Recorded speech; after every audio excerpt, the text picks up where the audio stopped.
నీవే నా దైవం, నీవే నా సర్వం, నీ ప్రేమే పదిలం, నీ మాటే వేదం. నీవే నా దైవం, నీవే నా సర్వం, నీ ప్రేమే పదిలం, నీ మాటే వేదం.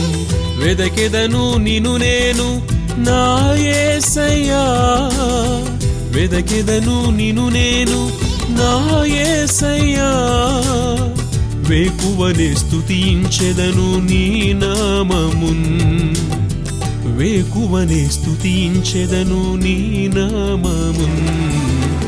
నీవే నా దైవం, నీవే నా సర్వం.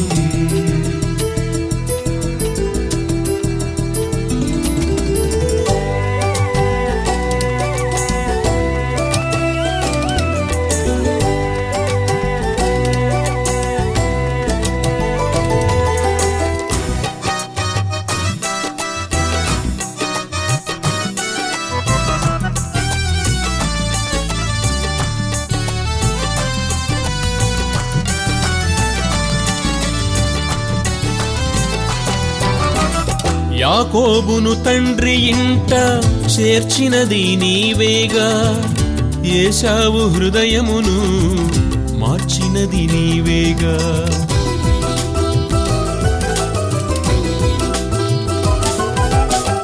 యాకోబును తండ్రి ఇంట చేర్చినది నీవేగా, ఏశావు హృదయమును మార్చినది నీవేగా. నీ నోటి మాటయే మా జీవాహారము, నీ నోటి మాటయే మా జీవాహారము. మధురమైన నీ ప్రేమే మా నిత్య జీవము, మధురమైన నీ ప్రేమే మా నిత్య జీవము.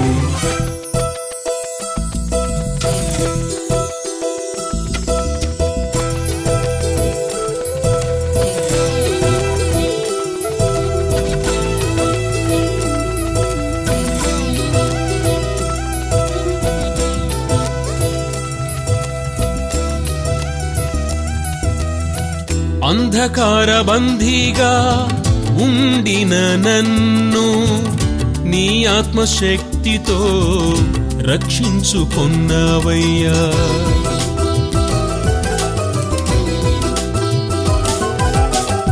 అంధకార బందీగా ఉండిన నన్ను నీ ఆత్మశక్తితో రక్షించుకొన్నావయ్యా. అర్పింతునయ్యా అనునిత్యము స్తుతులను, అర్పింతునయ్యా అనునిత్యము స్తుతులను.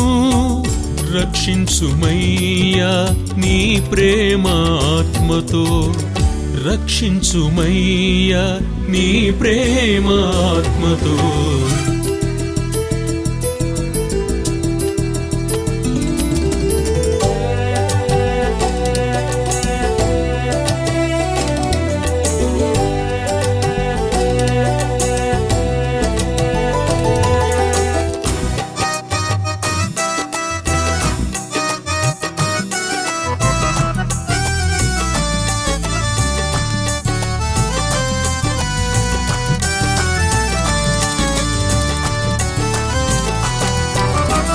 మంటి ఘటమునైన నాలో మహిమైశ్వర్యము నింపి, నీ మహిమ పాత్రగా నన్ను మలిచినవయ్యా.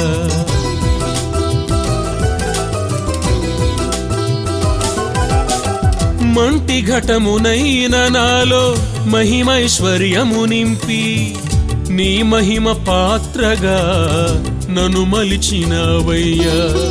శ్రమల సంకెళ్లలో ఇరుకు ఇబ్బందులలో, శ్రమల సంకెళ్లలో ఇరుకు ఇబ్బందులలో నా తోడు నీ ఉండి నన్ను నడిపినవయ్యా.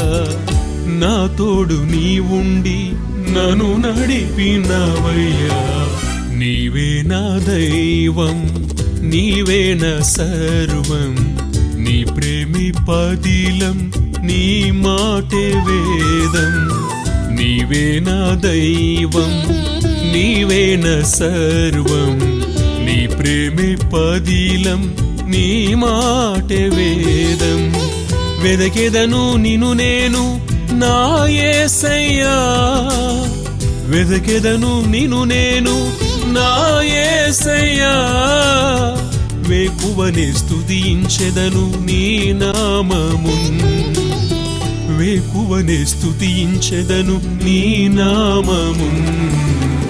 నీవే నా దైవం, నీవే నా సర్వం.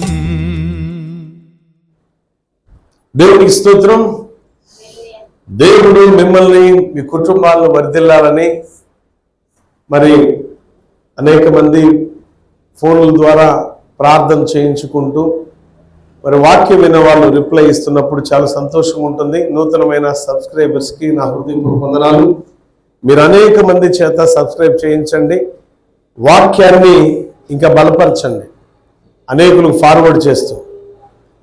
నా ప్రియ అక్క చెల్లెలకు, అన్నదమ్ములకు, దేవుని బిడ్డలైన మీ అందరికీ నా హృదయపూర్వక వందనాలు. ఈరోజు ప్రత్యేకత ఉన్నది. సంఘాలలో ప్రభు బలారాధన ఎవరు తీసుకోవాలి, ఎవరు తీసుకోకూడదు, ఎటువంటి వారు తీసుకోవాలి, ఎటువంటి వారు తీసుకోకూడదు.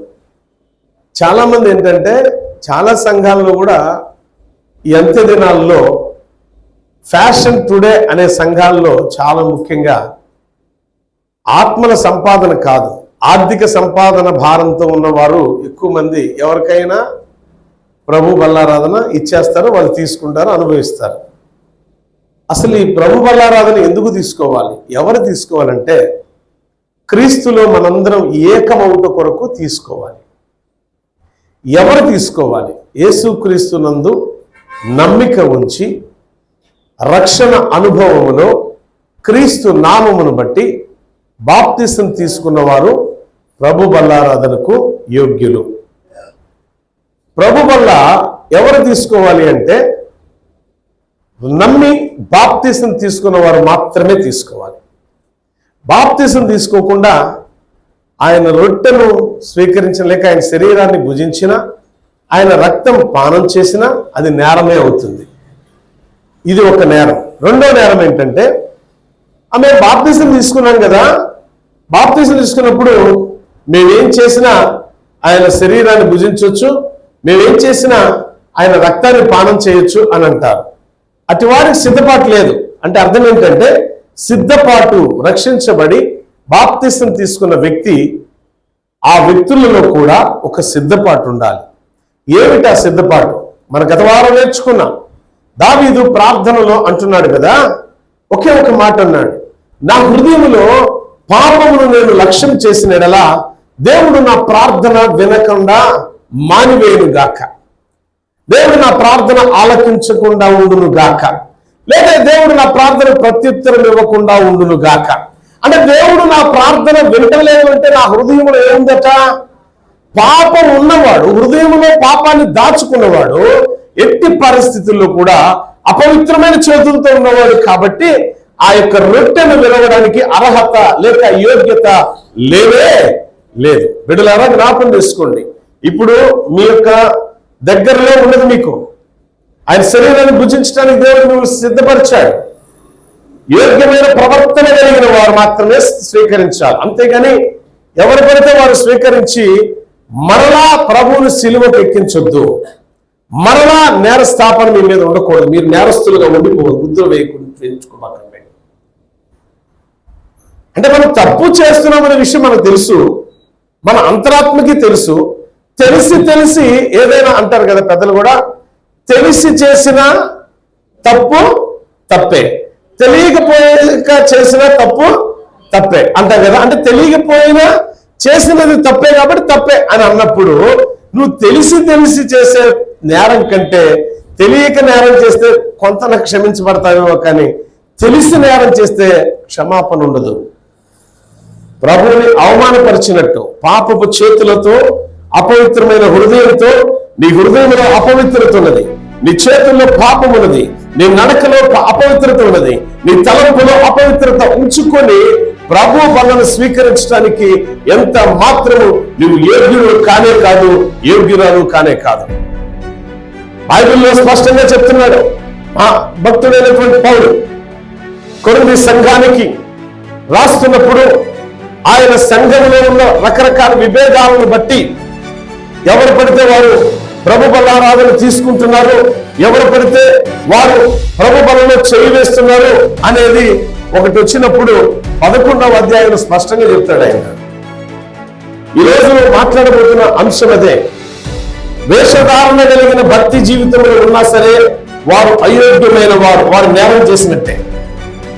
వేషధారణ అంటే లోపల చెప్పాలి, లోపల ఒకటి బయట ఉండొచ్చా, ఉండకూడదు. అంటే నీ హృదయం ఎలా ఉండాలంటే చక్కగా తెల్లని వస్త్రము. నన్ను అంటాం కదా, హిమము కంటే నన్ను తెల్లగా.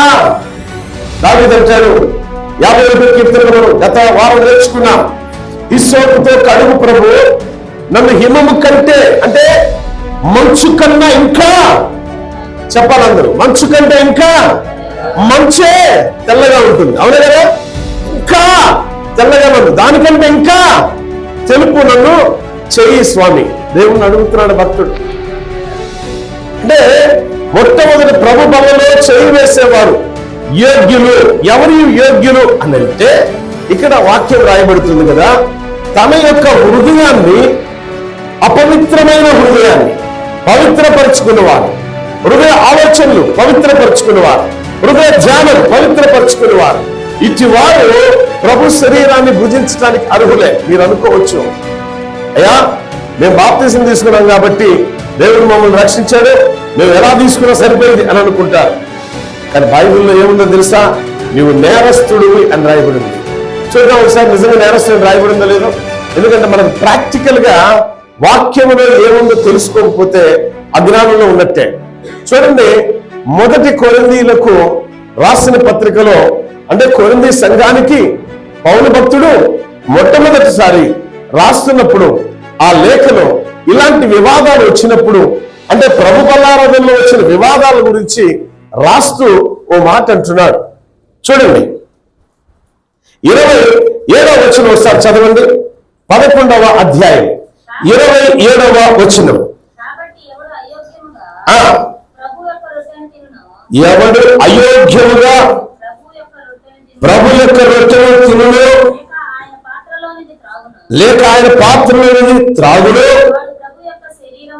ప్రభు యొక్క శరీరమును గుర్చి ఆయన రక్తమును గుర్చి ఏమవుతారంటే వాళ్ళు నేరస్తులు అవుతారా లేదా?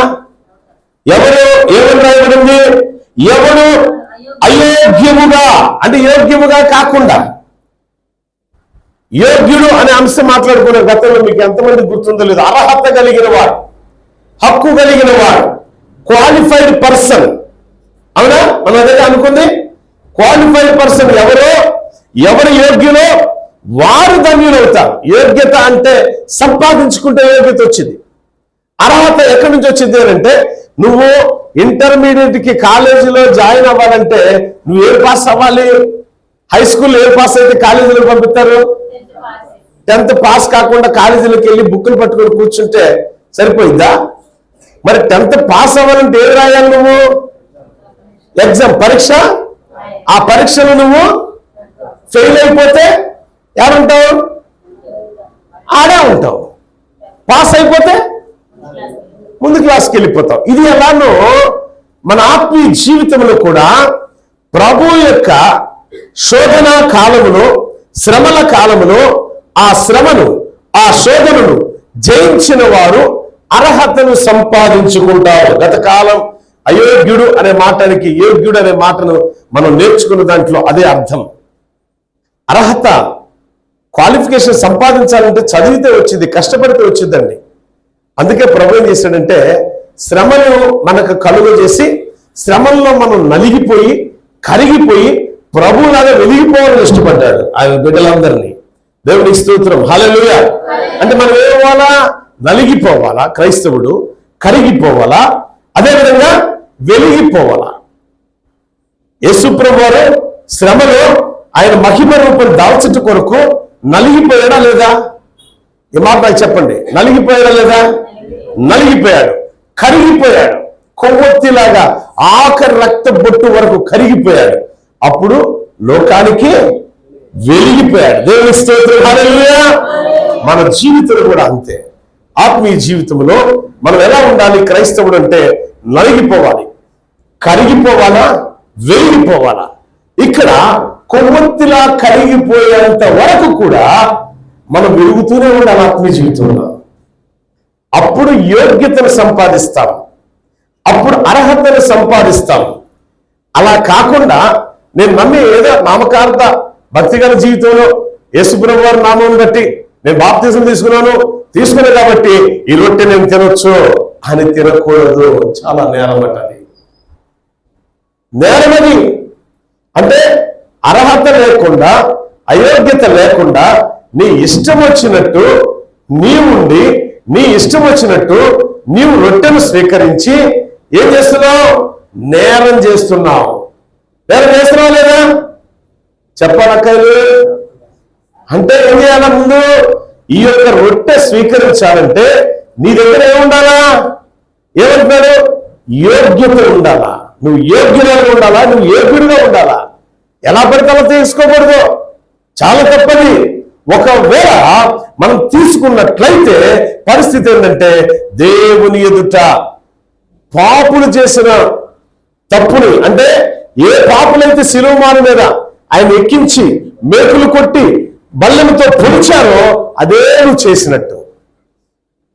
నీ ఇంట్లో నీ అన్నదమ్ములతో సమాధానం లేదా? నువ్వు నేరస్తుడివే.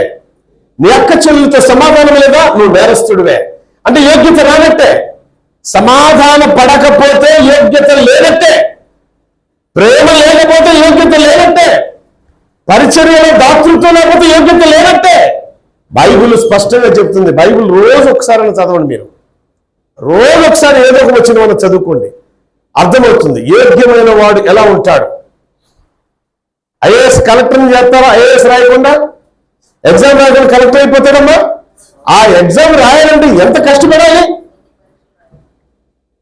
ఎన్ని ప్రశ్నలకు సమాధానం ఇవ్వాలి. పరలోకం వెళ్ళాలంటే ఆశామాషానా? ఏదో నువ్వు వైట్ తొక్క, వైట్ ప్యాంటు వేసుకుంటే అయిపోయినట్టేనా? తెల్ల చీర, తెల్ల జాకెట్ కట్టుకుంటే అయిపోయినట్టేనా? కాదు. నీ వేషధారణ దేవుడు ఇష్టపడ్డ కానీ యోగ్యమైన నీ ప్రవర్తన దేవుడు ఇష్టపడతాడు. ఆమేన్, హల్లెలూయా. సంఘములో మనం బ్రతికేటప్పుడు ఈ సంఘములో ప్రతి చెల్లిని, ప్రతి ఒక్క అక్కని, ప్రతి తల్లిని మన తోడబుట్టిన వ్యక్తులతో సమానంగా చూడాలి. వాళ్ళు ఎవరలే, ఆయన ఎవరలే, ఈ స్వభావం కూడా దేవుని దృష్టిలో లేదు. నిజం. ప్రతి దానికి మీకు రిఫరెన్స్ చెప్తాను నేను. ప్రతి దానికి రిఫరెన్స్ ఉంది. బిడ్డలారా, మనము కానీ యోగ్యమైన ప్రవర్తనలో ఉంటే ఆతిథ్యం ఇవ్వటం మర్చిపోం మనం. అందుకే మన సంఘములో ఉన్న నేను సంతోషించేది ఒక సేవకుడుగా ఏంటంటే ప్రతి నెల ఆన్లైన్ ప్రేయర్లో ఒక్కొక్కరు ఒక్కొక్క పరిచయం చేస్తారు. ప్రతి ఆదివారం ఒకరు పరిచయం చేస్తారు. ఇది సేవకుడిని సంతోష పెడితే దేవుని మీరు సంతోష పెట్టినట్టే. దేవుని స్తోత్రం, హల్లెలూయా.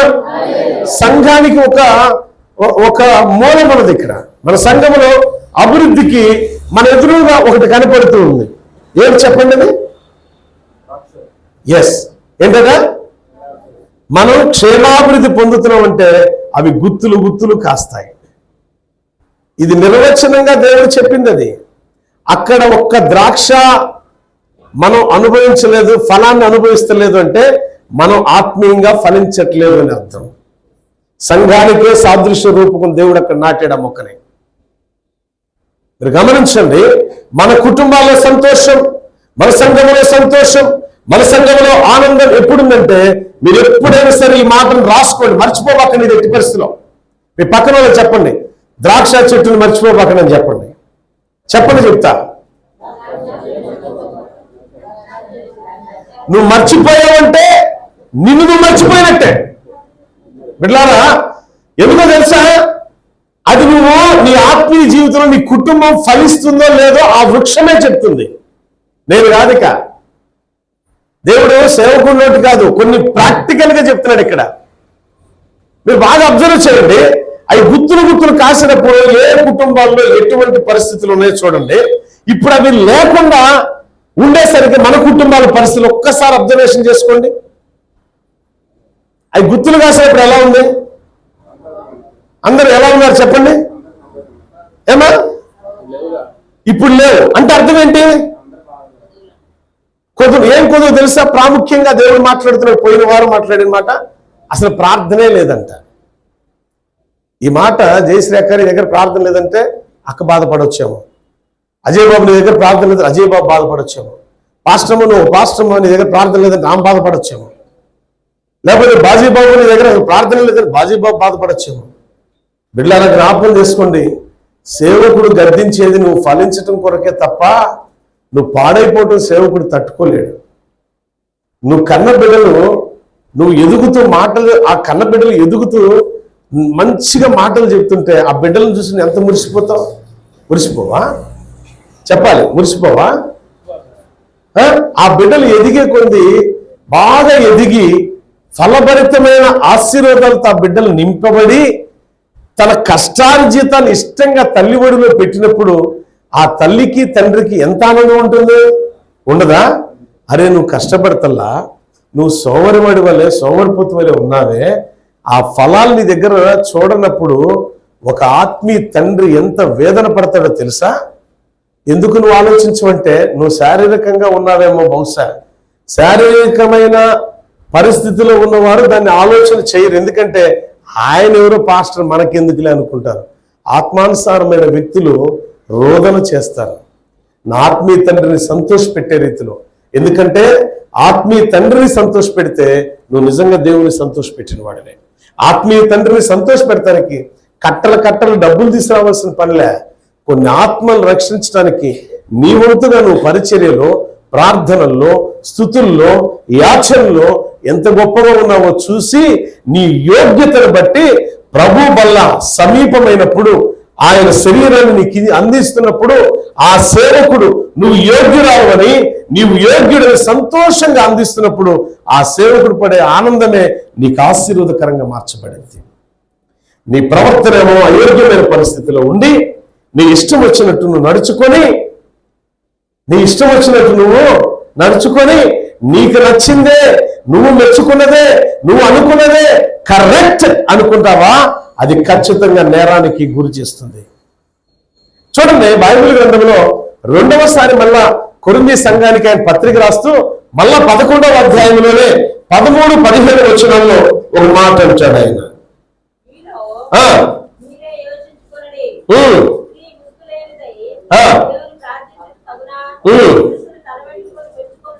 అక్క 2వ కొరింథీయులకు రాసిన పత్రిక 11వ అధ్యాయం, 2వ కొరింథీయులకు రాసిన పత్రిక 11వ అధ్యాయం. ఇక్కడ 13-15 వచనాలు మనం చూద్దాం.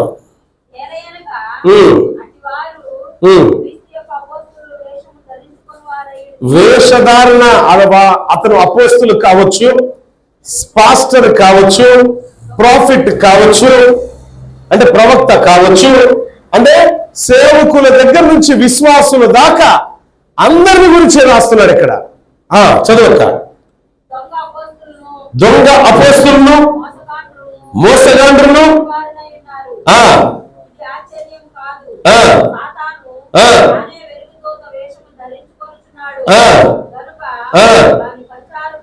నీతి పరిచారకుల వేషము ధరించుకొనుట గొప్ప సంగతి కాదు, వారి క్రియలు చొప్పున వారికి అంతము కలుగును. దేవునికి స్తోత్రం, హల్లెలూయా. చూడండి, అపోస్తలులు అన్న, ప్రవక్తలు అన్న, సేవకులు అన్న, రెవరెండ్ అని పెట్టుకున్న, పాస్టర్ అని పెట్టుకున్న, విశ్వాసిని ముద్ర వేసుకున్న వేషధారణ కలిగితే వారికి అంతం తప్పదు. ఎందుకు తెలుసా? వారు యోగ్యమైన ప్రవర్తనలో వారు లేరు. అదేవిధంగా 2వ పేతురు రాసిన పత్రికలో 2వ అధ్యాయంలో ఒక్క మాట అంటున్నాడు. చూడండి, 2వసారి పేతురు సంఘానికి రాసిన పత్రిక 2వ అధ్యాయం 16వ వచనం నుంచి 22 వరకు ఏం రాయబడి చూడండి ఒకసారి. తిన్నని మార్గము విడిచి బెయోరు కుమారుడైన బిలాము పోయిన మార్గమును బట్టి త్రోవ తప్పిపోయిరి. ఆ బిలాము దుర్నీతి వల్ల కలిగే బహుమానాన్ని ప్రేమిస్తున్నారు. ఎక్కడ అయోగ్యమైన పరిస్థితుల్లో విశ్వాసులైనా సేవకులైనా ఎక్కడ పడిపోతున్నారు అంటే దుర్నీతి, నీతి లేనిది, దుర్నీతి క్రమంలో మార్గం తప్పిపోతున్నారు. ఈ మార్గం తప్పిపోయిన వాళ్ళు వచ్చి ప్రభు యొక్క శరీరాన్ని భుజించడానికి యోగ్యులా? దారి తప్పిన వాళ్ళు ఏమా తినొచ్చా? నువ్వేంటో మార్గం తప్పిపోయావు తెలుసా? ప్రతి వ్యక్తికి తెలుసు, నీకు తెలుసు. నువ్వు దేంట్లో మార్గం తప్పిపోయావో, దేవుని మార్గం తప్పిపోయి నడుస్తున్నావో నీకు తెలుసు. అంటాడు ఇక్కడ, ఎవరికి వారే పరీక్షించుకున్నది. ఎవరికి వారే పరీక్షించండి. ఆ మాట కూడా రాయబడి ఉంది కింద వచనాల్లో. వీరు వ్యర్థమైన 18వ వచనం చదవండి. వీరు వ్యర్థమైన డంబపు మాటలు పలుకుచు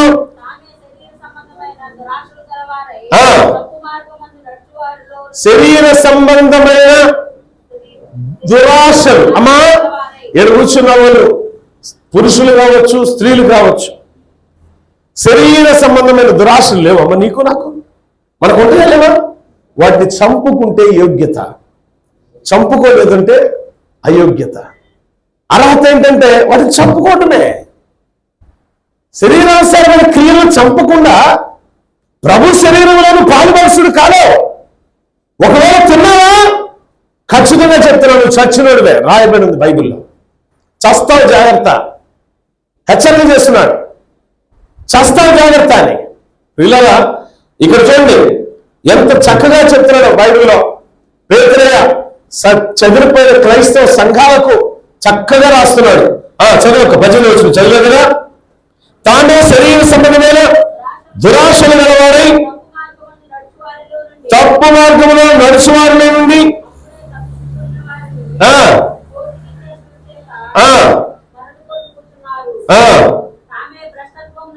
దాసులై ఉండి అటు వారికి స్వాతంత్రం ఇత్తుమని చెప్పుదురు.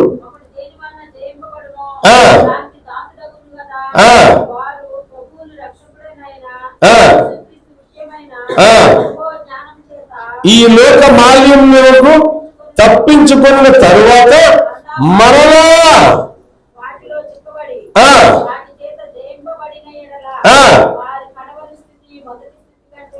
మరీ చెడ్డదగును. అంటే ఏంటి ఇక్కడ అర్థం? శరీరానుసారమైన దుర్నీతి చేత నడిపించబడదు. ఆ దుర్నీతి చేత నడిపించబడే వారిని సేవకులైన తోటి విశ్వాసులైన ఎంకరేజ్మెంట్ చేయకూడదు. ఇక్కడ ఏం చేయకూడదట? ఎంకరేజ్మెంట్ అంటే అర్థం ఏంటి?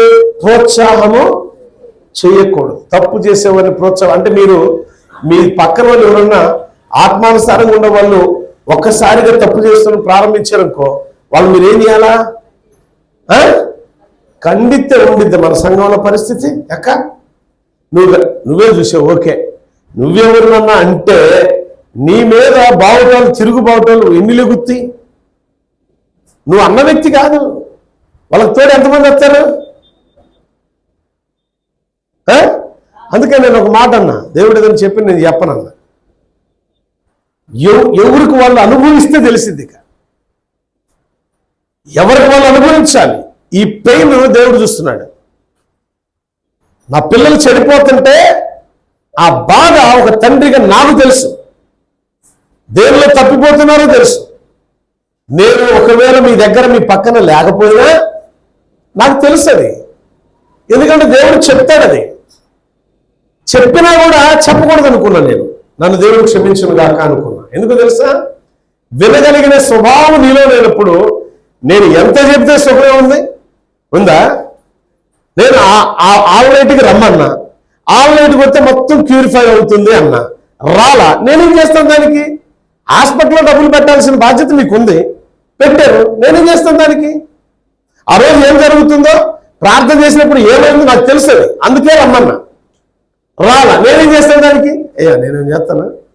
మాట నేను చెప్పినప్పుడు నువ్వు వినలా, నేనేం చేస్తా? అంటే ఒక అన్నమక్కయ్య కాదు, మీలో ఎవరైనా సరే మామూలు క్యాజువల్ చెప్తామా జాగ్రత్త అనే పదం అన్నాను అని అంటేనే అరే సేవకుడు నా తండ్రి ఎందుకు ఇలా చెప్పాడో నేను జాగ్రత్తగా ఉండాలా అనే జ్ఞానం ఎవరుకుండాలా? నాకు ఉండాలి కదా. మీకా మీరు అట్టయితే ఏడా ఉన్నారు. దేవుని స్తోత్రం, హల్లెలూయా. శరీర సంబంధమైన వాటిల్లో మీకు ఉన్న ఆసక్తి ఆత్మ సంబంధమైన వాటిల్లో లేదు కనుకనే ఆల్ నైట్ ఎగనాం పెడతాం, బుధవారం ఎగనాం పెడతాం, వంకలా ఎన్నో డొంకలు. ఎగనాం పెట్టిన తర్వాత వంకలా ఎన్నో డొంకలు, వెతగానే డొంకలు ఎన్నో ఉంటాయో. కానీ ఈ డొంకలు ఎదిగినప్పుడు ఏమనిపించిందంటే ఆ డొంకల్లో చీలికలు తయారవుతూ ఉంటాయి. ఏంటో చీలికలు చెప్పంట? ఒక అబద్ధాన్ని కప్పిపుచ్చుకోవడానికి 100 అబద్ధాలు ఆడాల్సి వచ్చింది. అప్పుడు నువ్వు యోగ్యమైన వ్యక్తివా? నువ్వు యోగ్యురాలువా?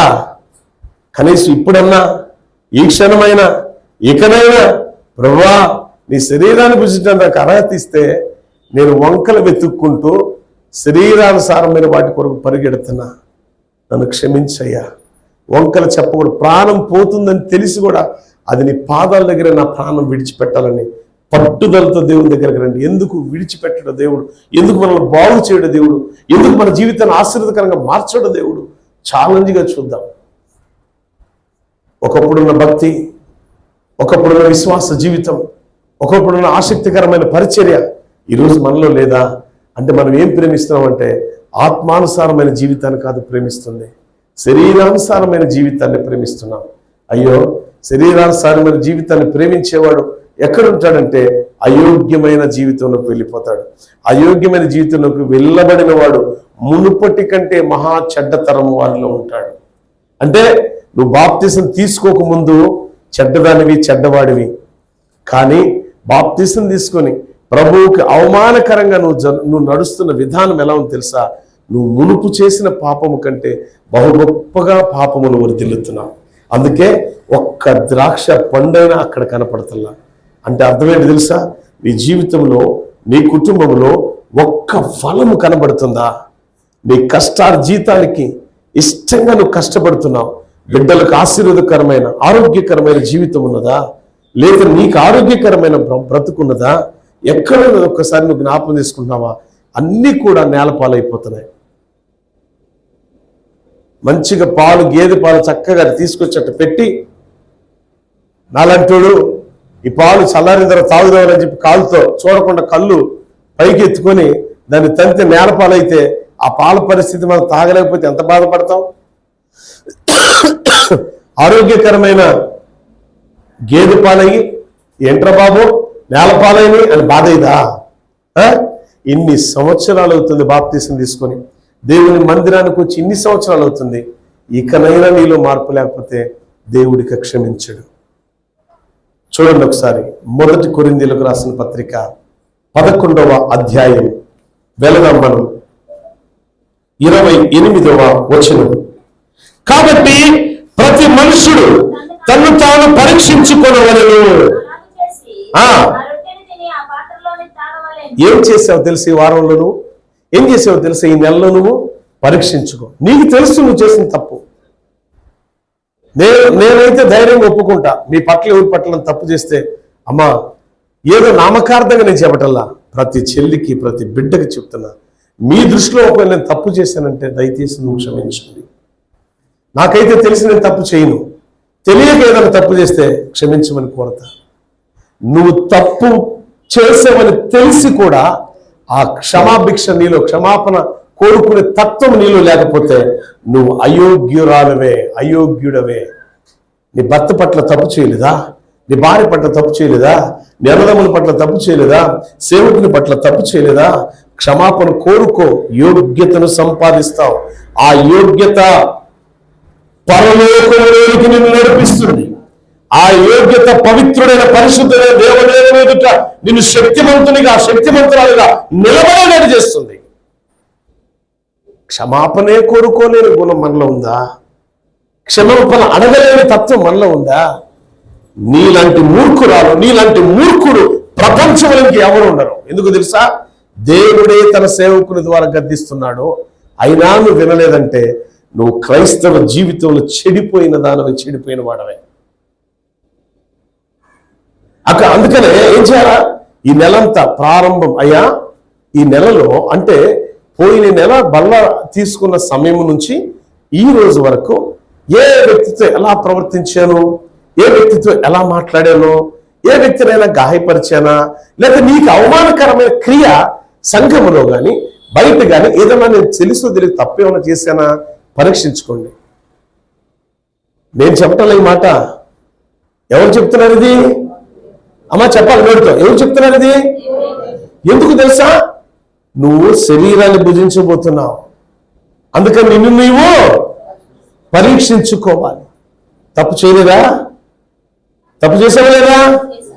నోటి మాటతో, కంటి చూపుతో, కాలి నడకతో ఎన్నో తప్పులు చేశాం అంతే. చేయలేదంటే కుదరదు, నువ్వైనా నేనైనా చేశాం అంతే. ఒప్పుకుంటే తప్పిపోతాం మరణం నుండి, ఒప్పుకోకపోతే మరణమే మనకు అంకితం అవుతుంది. ఒప్పుకున్నవాడు ధన్యుడు, ఒప్పుకోలేని వారు నిత్య నరకాగ్నిలో పడిపోతారు. ఇక్కడ రాయబడిన మాట చూద్దాం సరే. ఆ 28వ వచనం,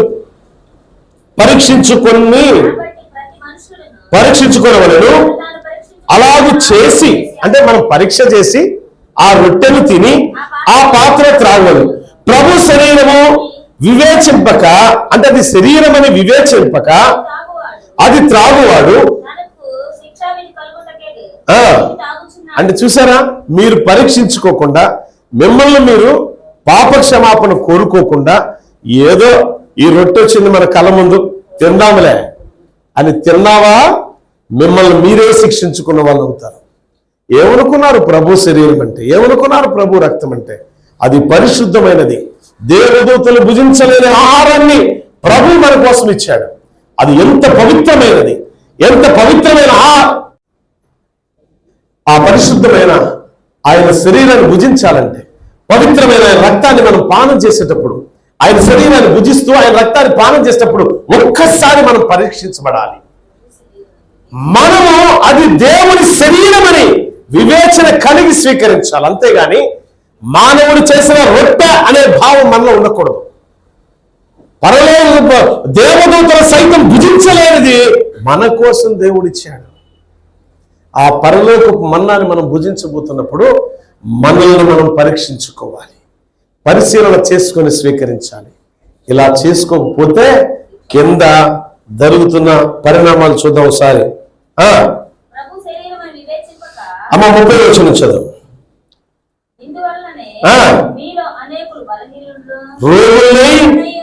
చాలా మంది నిద్రించున్నారని రాయబడింది. అంటే చాలా మంది నిద్రించున్నారంటే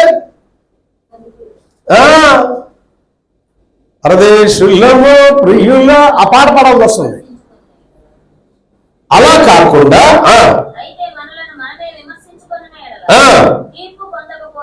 ఆమేన్ హల్లెలూయా. ఎవరో మనం విమర్శించాల్సిన పనిలే, ఎవరో మనం అనాల్సిన పనిలే. మనకి సహజంగా ప్రతి మనిషికి ఆత్మ, అంతరాత్మ అంటారు కదా. ఏమా నీ అంతరాత్మకు తెలుసురా నువ్వేం చేస్తున్నావు? భార్య అంటుంది భర్తతో, నువ్వేం చేస్తున్నావు తెలుసు. ఎవరికి తెలుసంట? నీ అంతరాత్మ తెలుసు. గొడవ వచ్చినప్పుడు భర్త అంటాడు నీ అంతరాత్మ తెలుసు అని కదా. ఇద్దరికి ఏం తెలుసు అంటే, ఇప్పుడు తప్పు చేస్తున్నావు, ఒప్పు చేస్తున్నావు, ఇద్దరికి తెలుసు. కానీ ఒప్పుకుంటే ఏమైతే తెలుసా, పెద్దలం అయిపోతాం. కానీ బైబిల్ ఏం చెప్పింది తెలుసా? శిక్ష నుంచి, మరణ శిక్ష నుంచి తప్పించబడతావు ఒప్పుకుంటే. ఎక్కడా? నీ భార్య పాదాల దగ్గర కాదు, నీ భర్త పాదాల దగ్గర కాదు, దేవుని పాదాల దగ్గర ఒప్పుకో. విమర్శించుకో. నిన్ను నువ్వే, వేరే వారిని నీ ఎదుటోళ్ళు విమర్శిస్తావే, అట్లా నిన్ను నువ్వే నీ అద్దం ముందు నిలబడి, నేను ఇట్లా చేసే నీ తప్పు కదా తెలుసుకో. తెలుసుకుంటే బలహీనత అంటే రోగాల నుంచి తప్పించబడతాం, మరణము నుండి తప్పించబడతాం, యోగ్యమైన జీవితంలోకి వెళ్తాం, పరలోక రాజ్యానికి వారసులం అవుతాం. దేవుని మాటలు దీవించుగాక. ఆమె ప్రార్థన చేసుకుందాం. ఇక నుంచి ఇప్పుడు నేను ప్రార్థన చేయబోతూ ఉండగా మీరేమనుకోవాలి తెలుసా? యోగ్యమైన ప్రవర్తన దయచేయి. మిమ్మల్ని మీరు విమర్శించుకోండి. కుమారమ్మ వేమలమ్మనే, వేమలమ్మ కుమారమ్మనే కాదు. కుమారమ్మనే విమర్శించుకోవాలి. వేమలమ్మ వేమలమ్మనే, బాజీబాబు అమ్మమ్మని కాదు, బాజీబాబునే. ఎవరికి వారే. నిన్ను నువ్వు విమర్శించుకుంటే నేను చెప్తున్నా, ఒక సేవకుడిగా రోగాల నుంచి తప్పించబడతావు, మరణం నుండి తప్పించబడతావు. ఆ రీతిలో మనల్ని మనం విమర్శించుకుందాం. తప్పులు చేసామమ్మా, ఒప్పుకుందాం దేవుని పాదాల దగ్గర. దేవుడు రక్షించడానికి, బ్రతికించడానికి సిద్ధంగా ఉన్నాడు కదా. ఎందుకు ఇంకా ఈగోస్ మనకు అవసరమా? క్రైస్తవ జీవితంలో మనం చేసేదే తప్పులు, తప్పుల మీద తప్పులు చేస్తూ ఇంకా ఆ మూర్ఖత్వంగా మనం ప్రవర్తించడం అవసరమా? వద్దమ్మా. ఇప్పుడన్నా పాప క్షమాపణ కోరుకోండి. నేను ప్రార్థన చేస్తుండగా మీరు కూడా ఏకీభవించండి. మహాపరిశుద్ధుడా, మహోన్నతుడా, నీ స్తోత్రాలు. దయగల యేసు స్వామి,